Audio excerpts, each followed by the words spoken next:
There was a time in his life when the nights felt longer than they used to, not because the days were difficult, but because the silence at the end of them felt louder. When the world slowed down and the lights dimmed, his thoughts began to wander. They replayed moments he couldn't change, decisions he never questioned at the time, and paths he assumed would always be there. He lived a life that looked complete from the outside, a steady routine, familiar streets, conversations that repeated themselves. Nothing was wrong, exactly, and yet something always felt unfinished.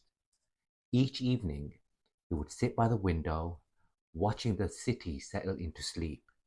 The same lights flickered on in distant buildings, the same cars passed below, the same patterns repeated themselves night after night. And slowly, without realizing, he began to wonder if his life was doing the same. He remembered a time when everything felt possible, when choices felt open instead of heavy, when decisions weren't delayed by fear or comfort. Back then, he believed movement alone meant progress, that staying busy meant moving forward. But time has a quiet way of revealing the truth, because motion without direction doesn't lead anywhere, and comfort, while peaceful at first, can slowly turn into a cage you don't notice until years have passed. He didn't regret his life, not truly, but he did regret how often he told himself he would change things later. Later when things felt safe, later when the timing was right, later when he felt more ready. Later became his favorite word. One night, unable to sleep, he took a walk. The streets were calm, shops closed, windows dark. The city felt honest in the quiet, stripped of its noise and expectations.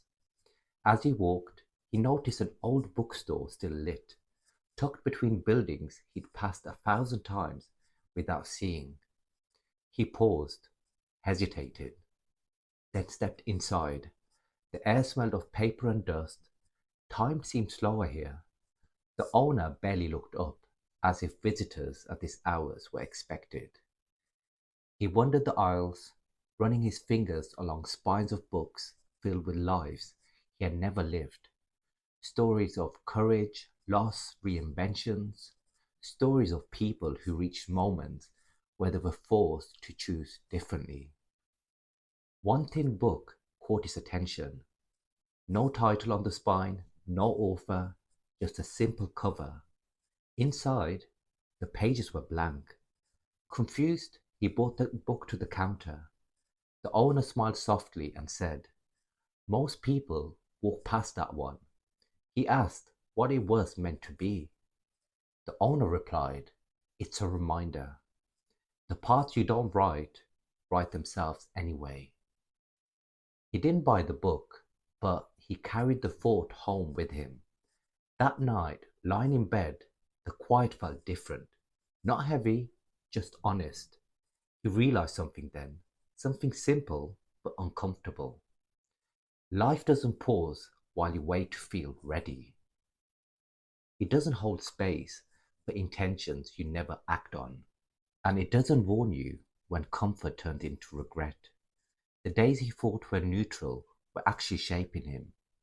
The routines he thought were harmless were deciding his future. The choices he avoided were still choices, just not ones he consciously made. Change, he realized, doesn't begin with dramatic moments. It begins quietly, with awareness, with honesty, with the courage to admit that staying the same is also a decision. That night wasn't the night everything changed, but it was the night he stopped lying to himself. And sometimes that's enough to begin. So if you're listening to this now, resting between the day you lived and the day that's coming, remember this: you don't need to rush and you don't need to panic, but you do need to be awake to your own life, because the story you don't choose to write, will still be written. And when morning comes, you get another page,